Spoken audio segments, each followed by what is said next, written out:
Attention listeners, mark your calendars for Colorado Gives Day on December 10th. Support Aftersight and give to the causes you care about. Go to coloradogivesday.org/organizations/aftersight between now and December 10th to make your donation.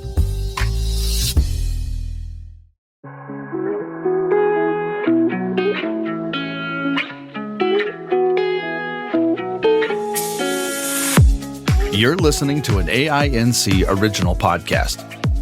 We believe you don't have to do life without a compass. Let us be your guide on this amazing journey. Welcome to Navigating Life with Vision Loss. Hello, this is Kim Wardlow, your host for NLVL. We are into the holidays and our holiday series. We're also just a few days away from Colorado Gives Day. You still have a few days to pre-schedule a donation if you are so inclined. We would appreciate that at coloradogives.com, and then you can search for Aftersight or other organizations that you would like to donate to. And then Colorado Gives Day is December 10th, so next Tuesday. So think about that as you're looking at holiday experiences. It's always a great thing to be able to give to an organization that you really connect with. So looking at that. But I am here today with Debra Erickson, who is the founder of The Blind Kitchen, and it's been a while. I know Debra's been on the program before, but it's been a while. Debra, it's so great to have you back on the show. Well, thank you for having me. I always look forward to this. It's always fun. Well, that's great. So for those of you who aren't familiar, The Blind Kitchen has recipes, tools. Debra, do you want to just describe briefly your site and what you do?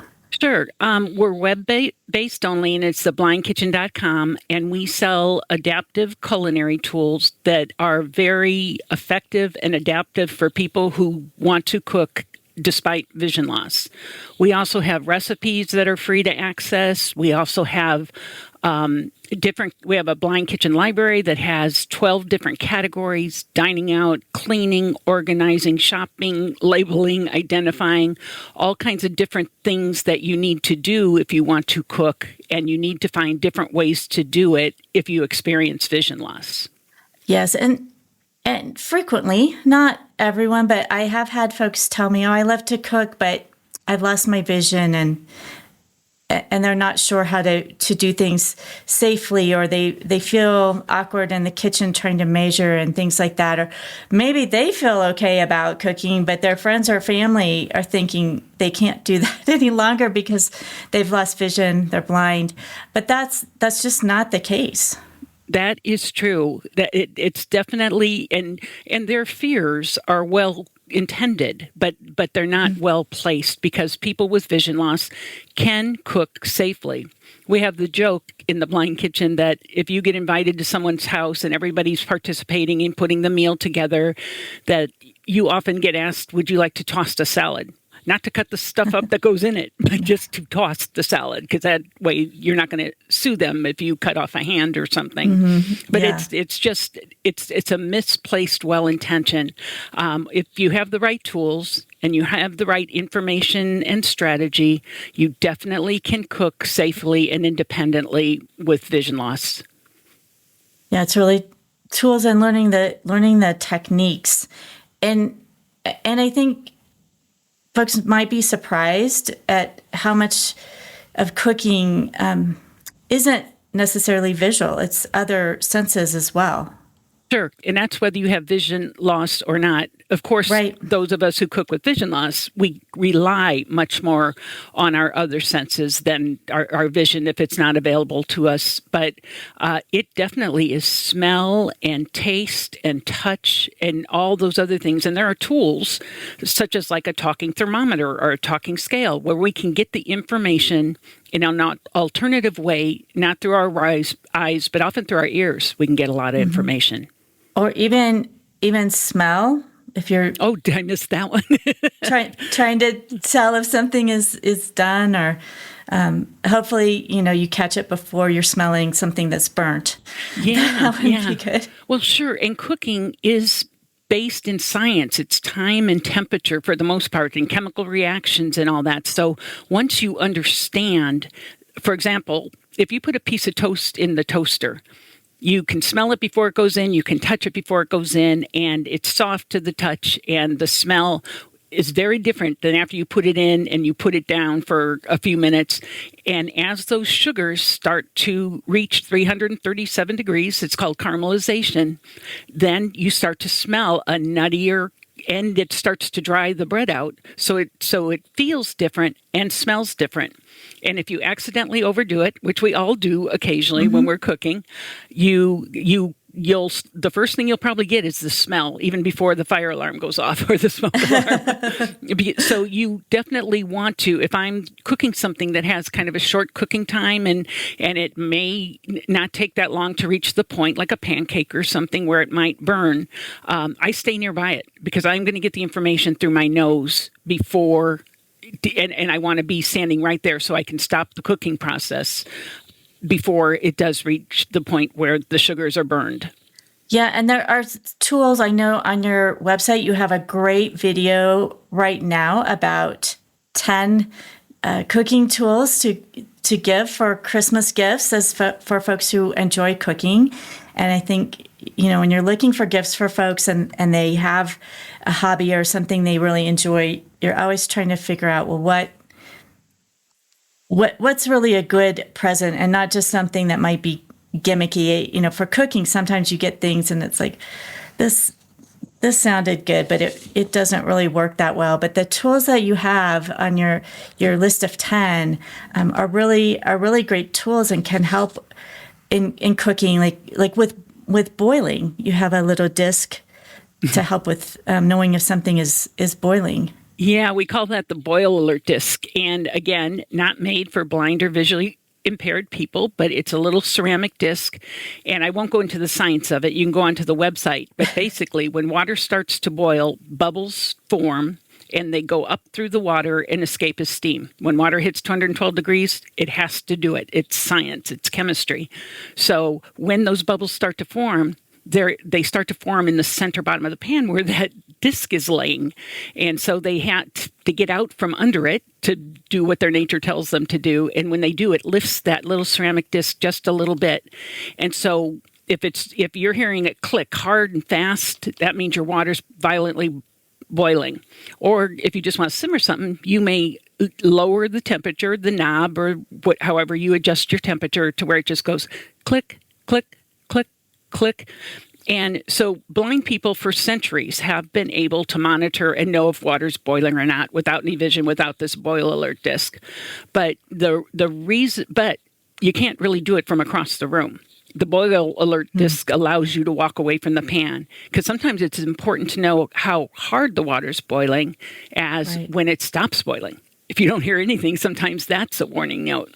So why that was created was to prevent boil over. So if you're cooking like pasta or potatoes, they have a high starch content. So bubbles, when they form, there's starch in them. So they're hardier than just regular water bubbles without starch. And they start climbing on each other and climbing up the sides of the pan and over the edge. And it sounds terrible and it's just a mess. So this second bonus of this boil alert disc, why it was invented, was to stop that from happening. And it does a pretty darn good job. Yeah, there were also a couple of measuring tools that I thought were great as well. There's the ladle-shaped liquid measuring spoons, but then also that measured dispenser like for olive oil or vinegar. I thought that was really helpful too. Yeah, so you're talking, the second one you mentioned was the auto measure spout, and it is by far one of our best sellers. And what you do is you stick it in a bottle. It's about 3 inches tall, and it's made out of plastic, and it has stainless steel ball bearings inside of it. I don't understand how it works, but you put it on a bottle where it's tightly fitting, and then you turn of liquid, and it dispenses oils as well as like vinegars or waters. So whatever you might need a tablespoon of liquid. You put the thing on the bottle, you tip the bottle upside down over the pan or the bowl where you want it to go into, and you'll hear it dispense, drip, drip, drip, drip, drip, and then it stops automatically, even if it's still being held upside down. So if I want a second tablespoon of oil in that pan, I'm just going to put my bottle right side up again, and then I'm going to turn it upside down again, and again, I'll hear the drip, and I'll hear it stop. It's really nice because when you're cooking with vision loss, generally you're seeing with one hand and working with the other. That's an ideal situation. And this one is one of those where it doesn't take two hands to measure out that liquid. It just takes one hand, and the other hand can locate the pan that you want it to get into. Mm-hmm. Now, the second one you measured is a regular tablespoon, teaspoon, half a teaspoon, quarter teaspoon set. But in the blind kitchen, the measuring spoons are shaped more like ladles, and this is with the cups as well. But the handles face upwards towards the ceiling. So let's say you need that same tablespoon of olive oil, but you don't have an auto measure spout and you need to make sure that it's coming out. Or maybe you need a teaspoon of vanilla. Vanilla is very expensive right now, and you don't want to waste it. And that's hard to do with the traditional ways, using traditional tools, because you're pouring the vanilla, you're checking with your other finger, is it full? You're holding the spoon, pouring a little more vanilla, is it full? And usually you can't tell it's full until it spills. Till it goes over. We don't have enough, most of us don't have enough, feeling in our fingers to know that. So with ours, you take you'll find it because you count the number of dots on it. It's tactily marked, so you'll know what size you're getting. You put it inside the little pitcher we send with it, a little like 2-ounce spouted pitcher. And you set it in there, and now, because the pitcher's so small, the spoon is standing up by itself. Then you take the vanilla, and you pour it into the little pitcher until the spoon cavity is submerged. You don't want it coming out of the pitcher. You just want to submerge, make sure that spoon is under liquid. Then, if you go to pick it up, just like you would pick ladling soup's a lot easier if you use a ladle than a flat spoon. Same thing works for these liquids. You pick straight up, and if you don't hear anything drop, and you bring it across to your target bowl and empty it, you're going to know you got the exact right amount because nothing dropped out and it was under liquid just, a few seconds ago. Mm-hmm. But now you have overflow in that little spouted pitcher. So we also send a special size funnel, and you can put that right back in the vanilla bottle or olive oil bottle, and you then direct the contents of that little pitcher into the funnel. You don't have to use the tiny hole that's the opening for the cap for the thing. And now you've got like a 3-inch target, and you just empty it in. It goes in quickly, and so now you know for sure you have measured accurately, and there's no waste. Those are really handy to have. Those are game changers if you're measuring liquids with vision loss. Yeah, I thought those seemed great. And so, yes, definitely if you're interested in those top 10 tools, check out the Blind Kitchen website, and that video and those tools are all there. Do you have tips that maybe don't require specific tools but are just adaptive techniques that aren't necessarily reliant on a tool, but to help a person who's cooking with vision loss? We have they're all over the website, but I'll give you the first strategy I do when I cook is I run a sink with a couple of inches of warm soapy water. Because if my fingers get messy while I'm working, or if I'm cutting up chicken and I go and I find my way over to where the sink is, and then I touch the water control and the water faucet and the soap bottle to wash my hands, now I've got to go back and decontaminate all of those places, right, especially if it's a raw protein.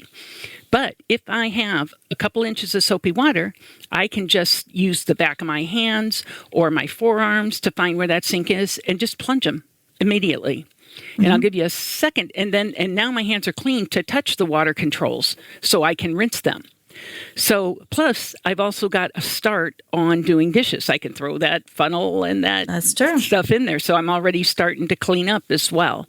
And I run only a little bit at a time because cooking with vision loss generally takes longer than it does without vision loss. At least that's been my experience, and I think most people's.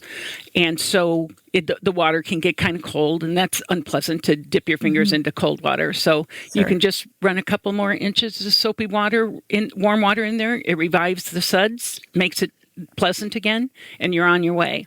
And so the second tip I have is we sell something called towel clips, but you don't need to have towel clips. You can take a safety pin and pin a towel, dish towel, to your apron, or even if you want to do it to your clothing, however you want to do it. And that way, that dishcloth is going to travel with you as you do your work. Because I can't tell you how many times I have very carefully and thoughtfully put a towel down on the counter so that I know where it would be when I come to get it. And 99 times out of 100, I find it as I'm walking over towards it because it's fallen onto the floor somehow. Gravity reached up the floor. The floor people reached up and pulled it down. So that's a real handy one. The nice thing about the towel clips, though, is after it gets wet or whatever, you don't have to take the towel clip off. You can just open the alligator stainless steel jaws and then just change it out and change it in really easy.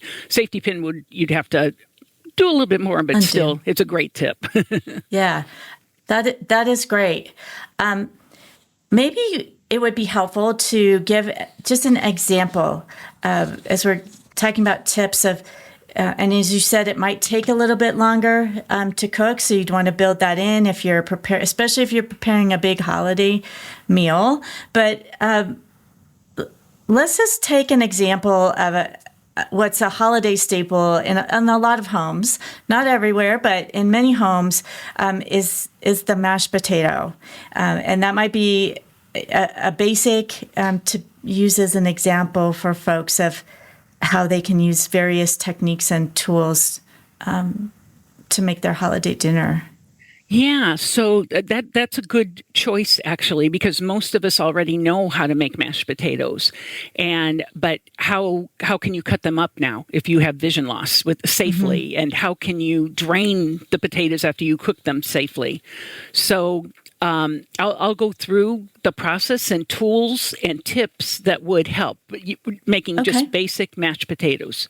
So the first thing I do is I have my workspace prepared, and I have a work tray, which is basically a cafeteria tray, so that if I do have any spills or anything like that, it's going to be held into that area by that work tray with its slightly raised edges. So that's a really good tip there too.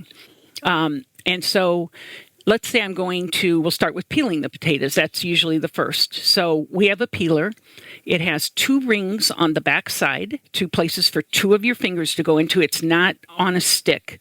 It's on like a 3 by 3 inch square, and the blade faces out. So now the rings are around the blade, the palm peeler's in the palm of my hand, and it's being held in place by those ring fingers that come out of the back of it.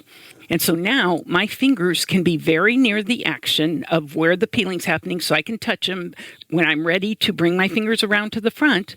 I can do that to inspect what I'm doing, but it's totally in my control to have the fingers come out of the way, out of the back while I'm doing the peeling. It's very simple to control. The other thing we have is a cut glove, and I would encourage everyone to get one. They're not very expensive, and they're cut resistant, so that if I am peeling, so the fingers behind the peeler or the fingers holding a knife are safe because they're trapped behind the blade. It's the hand holding the food that's in danger.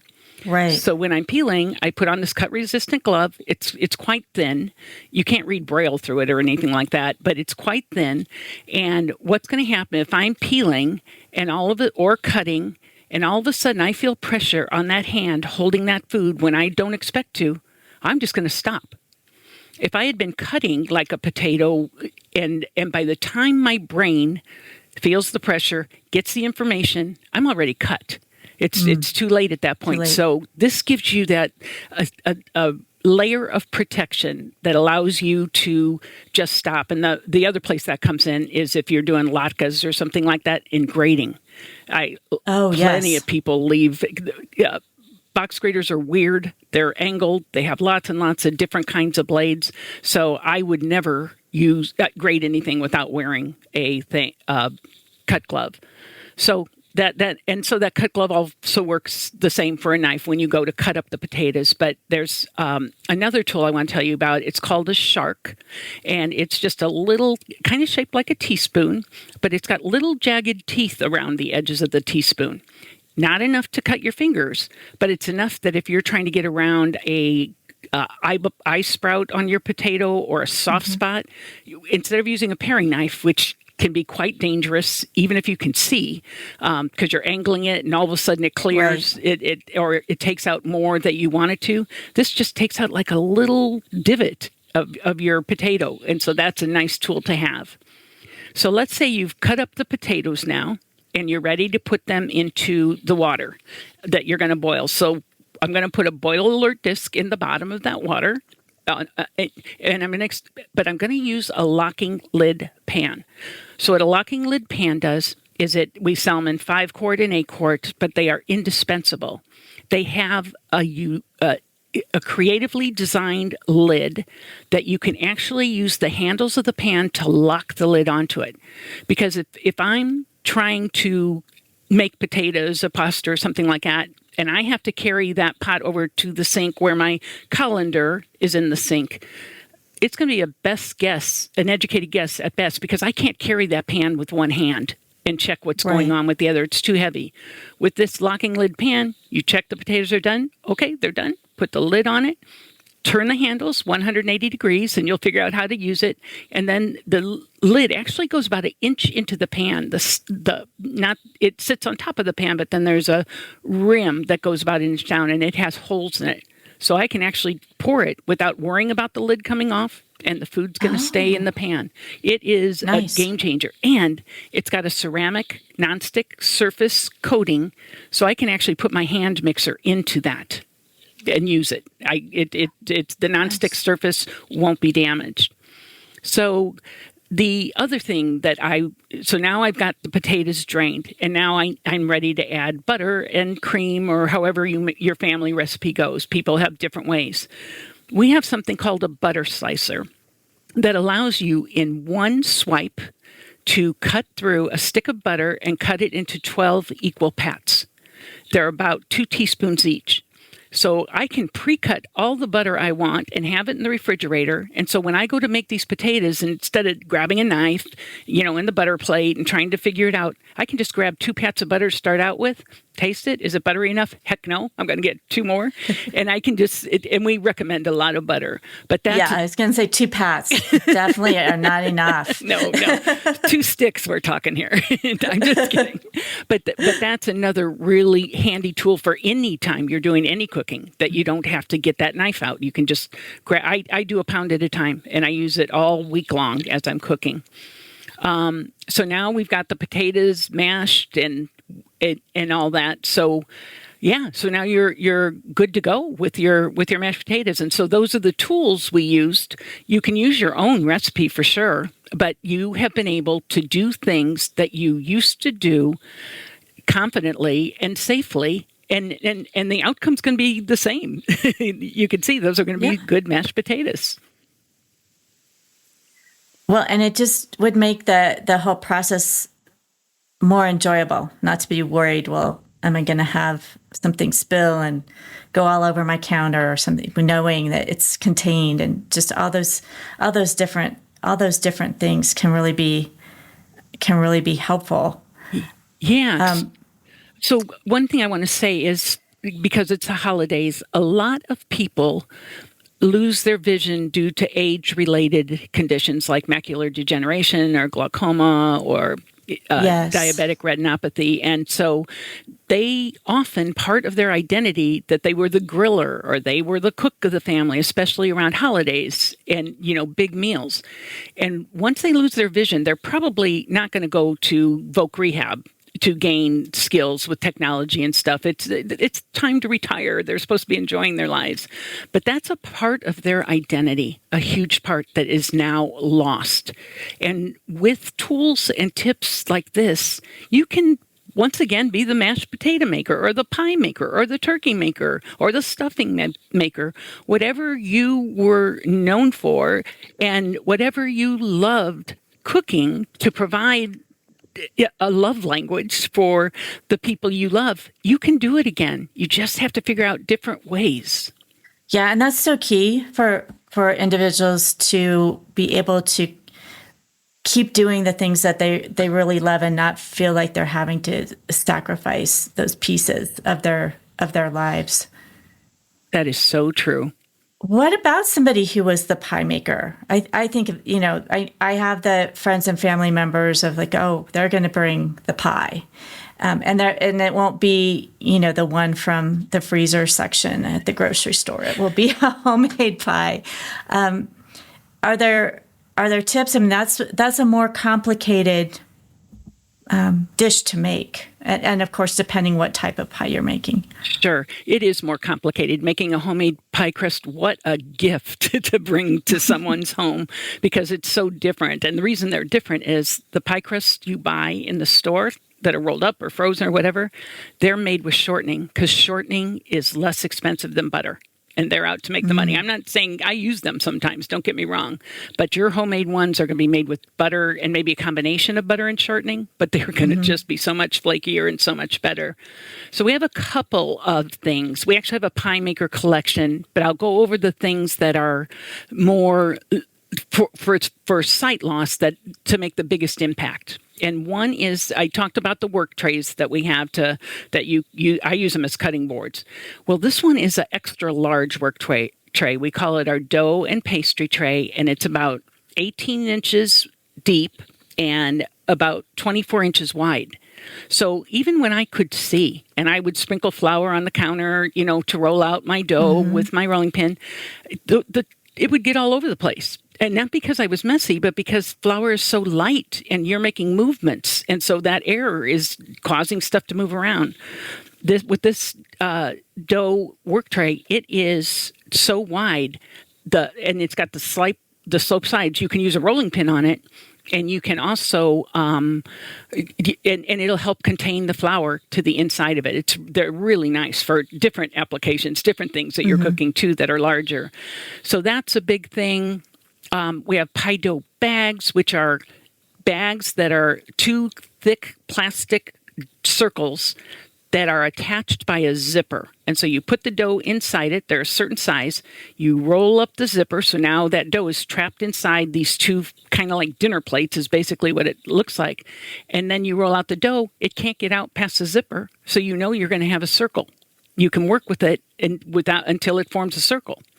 And then the rolling pin we have is an adjustable one where it's got 4 wheels on each side. They're all different. They're different sizes. So if I want a thicker pie dough, like maybe for a pizza or something like that, I will use the largest wheels. And if I want a thinner one, like let's say for a crepe, or not a crepe, like a wonton wrapper, then I'm going to use the smallest one, and that's going to lower the height of the rolling pin as I go over the dough to a much, much lower. So it allows for consistency without sight. There's another tool called a bake under the pie server. And basically you put it in the pie pan, and then you put the lower crust over the pie, the bake under the pie maker. So once your pie is made, whether it's a 1 crust pie or a 2 crust pie, that thing is baked underneath it. And you can find it's very easy to find with your fingers on the edge. And in fact, people with vision can't see through pies either. And that's true. And this was made so that you can just take the tip of your knife and feel where the edges of that stainless steel, aluminum,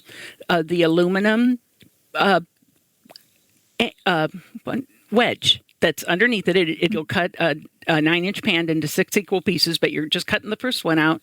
And if you do it correctly, which you will, you're going to lift straight up, and that pie's going to be right there. No more trying to twist and turn and get underneath. It's just going to be cut all the way, so you can just lift straight up and get that first piece out.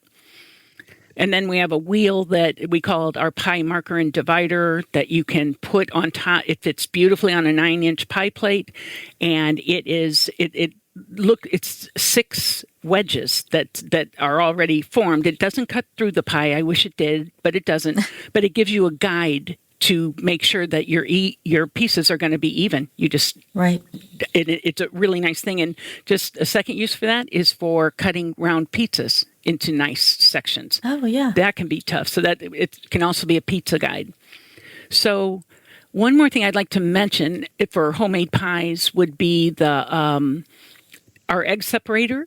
What's so adaptive about an egg separator? This one is because it first of all, it does a beautiful job keeping the yolk away. Not all egg separators do, but it does a beautiful job. But it's got a little hook for a handle. It's not a long, most of them suspend across a bowl and have a long handle on one side and maybe like two grabbers on the other side. Right. This one hooks right directly to the bowl. There's nothing suspended across the bowl. So when I'm cracking an egg, I'm going to be using I'm going to have one half of the shell in each hand, sort of, as after I crack it. And now I've got to find the bowl and the egg separator. So I can just use my pinkies to find it, and I'm not going to accidentally knock it off, which I used to do all the time. So it actually adheres to the side of a bowl. It's really cool. And then there are all kinds of tools like an apple core. I'm sure most people have used one where you peel the apple and then you push down. It's again shaped like a wheel, but it has a hole in the middle so it can take the core out. You want to stick it straight down. And ours has 12 sections, which are the perfect size for an apple pie. So so there's different tools that we have that can help with other parts of the pie, whether it be sweet or savory or a single crust.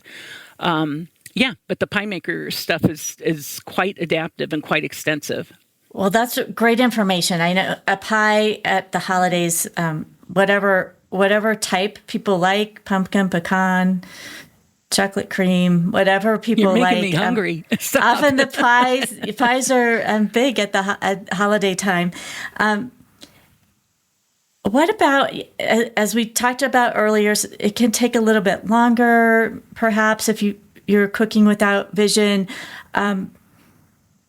And maybe you've been, doing things, you're feeling pretty good about your skills, and you want to be the host. You want to have people over. Do you have tips on processes and things you can do so that it makes things less stressful when people are arriving? Yeah, I get asked this a lot, and there is information on the website that you can read, but I'll give you a couple of really good tips. Number one, clean the day before. Do not try and cook and clean the same day. You'll be lucky to get the kitchen cleaned in time when you're trying to do an elaborate meal. The other thing you should do the day before is set the table and with all your glassware and all your silverware, and have your serving dishes and serving tools in place so that you're not running above the refrigerator to get your special bowl that you use for mashed potatoes, and now you've got to rinse it because it's been in there since last year. You'll have all that taken care of, and it'll make for a much more relaxed day. So what I call it is begin with the end in mind. Have a plan. Yeah. That's a great idea. And you can delegate tasks to people too when they arrive. Everybody wants to help. I mean, there's so much joy and camaraderie in the kitchen. That's the most popular room during a holiday gathering. And give people meaningful jobs. Don't have them just toss the salad. Right. And try and think those out ahead of time, what you'd need help with. Do you need someone to make the gravy because you'll be busy carving the turkey, or, whatever form that takes? You know what you like to do. And that's the other secret is delegate what you don't like to do and have someone else do it. Or if you have young children in your family that are friends that are coming, think about things if they want to help, things that they could do too. Sure. Young children can grate cheese. They could wear one of those cut gloves. They sell them in extra small. So young children could use those safely as well. So there are definitely meaningful tasks that children can take place. The other thing they can do is we have a 1 ounce portion scoop, which makes balls about the size of a golf ball. So it's good for meatballs, and it's good for also cookies. And a child could do that. Scoop up the cookie dough, flatten it into the portion scoop, use the lever to get out in their hand and roll it up in a ball and put it off to the side. Nobody gets hurt if a cookie ball is a little bit bigger or a little bit smaller, but that tool helps keep it within a reasonable amount for a consistent cooking time. Yeah. I know lots of people, if they, especially if they are cooks, have their favorite go-to dishes or traditional dishes that they have at the holidays. What are some dishes you tend to go to during the holiday time? See, I'm from Indiana, so I'm pretty traditional, I think, and I'm one of 12 children. So my mother wow. cooked a lot of food, for the holidays. So I think I'm pretty traditional. It was turkey, gravy, cranberry sauce, green bean casserole. It's the only recipe I use canned green beans for. I hate it, but I've made it fresh. In fact, I have a gourmet green. I have both versions of the green bean casserole, homemade, and also the original with the cream of mushroom soup. Right. And I like it with the cream of mushroom soup too. It's kind of it's a traditional thing, and then pumpkin pie. Yeah, those are the kind. Oh, and I like making carrots with browned butter and almonds on it. That's not one my mother did, but that's a really good go-to. So I think I'm pretty traditional in that. And another recipe I'm developing right now that we're going to put on the website is I learned of this tradition in the South that they eat black-eyed peas for good luck. They refer to them as coins. And I am going to put that recipe on the website in time for New Year because I'm so looking forward to, because it's so simple, but you could really doctor it up and make it really savory and really good. I'm looking forward to it. That sounds really good. Any other New Year's types of treats or dishes that you like to put out? Champagne. Mm-hmm. That's always a good one. Yeah. You can make mimosas or use cranberry juice or just use the apple sparkling stuff. I think having things, that are traditional is always a good thing. We didn't have a routine around New Year's Day when I was growing up, and even not now as an adult. I think this black-eyed peas are going to be my new New Year's ritual. Well, and you can always do that. You can always start a new tradition. Mm-hmm. Sure, especially if it's going to bring me good luck. There you go, for the new year. Well, Debra, do you have any last tips or words of encouragement for our listeners who are getting ready to cook their holiday meals? I just know what it's like to lose your vision after you've had it. And I know the fear. And believe me, I felt it. When I went to the Oregon Commission for the Blind to take cooking classes, I remember telling my cooking instructor, she asked me to do something, and I was completely blindfolded because I had more vision than I do at this time. And I told her, you've got to stop. Just stop. I need to think. And literally, it's fear, flee or what is it? Face it or flee. I can't. No, fight or flight. Exactly. Yeah. I was in that moment, and I knew I wasn't going to leave, but I also knew that I had to stop and think. And so nobody's going to die if a pancake burns so I would encourage you, this is a skill. And it's something you need to practice to get your confidence up and to learn, how does your kitchen work? Different pans have different thicknesses. Are you on a gas stove? Are you on a glass top stove? That can make a big difference in how things go, but you've got to learn your stuff. And speaking of which, one of the biggest questions I get asked in presentations is, especially on a glass top stove, how do I know if my pan is centered? And so there's a really good video tutorial on theblindkitchen.com that breaks that down into manageable pieces. I think it's like 12 or 13 minutes. But if you're nervous about cooking on your type of stovetop, that's a really good video to watch to help you learn how you can master that comfortably and confidently. That's a great tip. I hadn't thought about that, but that is really important. You don't want half your pan to be off a burner. No, not good.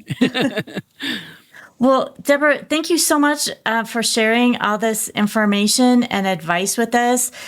Food is such a big part of our holidays, no matter what year-end holiday, New Year's holiday you're celebrating, food tends to be a really important part of that. So, and we all want that to be fun and enjoyable and be able to enjoy the time we have with friends and family and not be all stressed out about the food and about the cooking, but have it be fun. So thank you for helping us do that. Thank you for helping me spread the word. I really appreciate it. Sure. And do go to theblindkitchen.com if you want to get more information, see some of the instructional or hear some of the instructional videos. Everything is very well explained, and tools and things are there as well. So it's a great resource. So we hope you feel inspired to do some holiday cooking this year and be confident in that. Have a great holiday season, and we will see you on the next show in this holiday series. We hope it's helped you to navigate your life with vision loss.